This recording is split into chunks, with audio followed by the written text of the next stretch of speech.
తిరుమల శ్రీవారి ఆలయంలో కృష్ణరాయ మండపం గురించి ఇప్పుడు మనం తెలుసుకుందాం.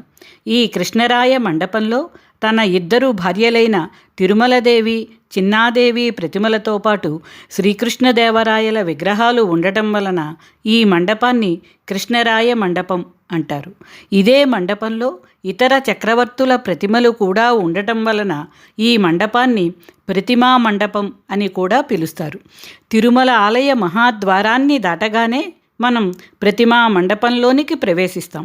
16 స్తంభాలతో అలరారుతున్న ఎత్తైన మండపం ఇది. విజయనగర వాస్తు శైలిలో ఈ మండపాన్ని నిర్మించారు.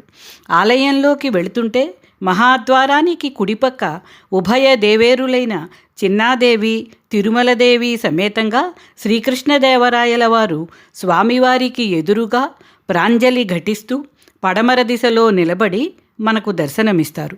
1517 సంవత్సరం జనవరి 2వ తేదీన రాయలవారే స్వయంగా తమ విగ్రహాలను ప్రతిష్ఠించుకున్నారు.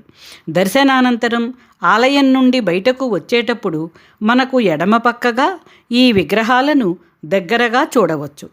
అలాగే మహాద్వారానికి ఎడమ పక్కన నమస్కార భంగిమలో ఉన్న చంద్రగిరి రాజైన వెంకటపతి రాయల వారి నిలువెత్తు కాంస్య విగ్రహం కూడా మనకు ప్రతిమా మండపంలోనే దర్శనమిస్తుంది.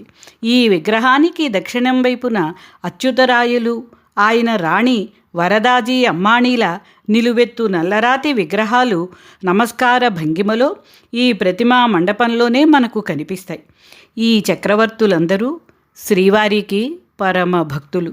అనేక మణులు, మాన్యాలు శ్రీవారికి సమర్పించి తిరుమల ఆలయ చరిత్రలో మరువలేని స్థానాన్ని సంపాదించుకున్నారు. తిరుమల శ్రీవారి నామం సైజును తగ్గించినప్పుడల్లా ఏ అనర్థాలు జరిగాయి? నామం సైజు తగ్గించడం శ్రీవారికి అంగీకారం కాదా?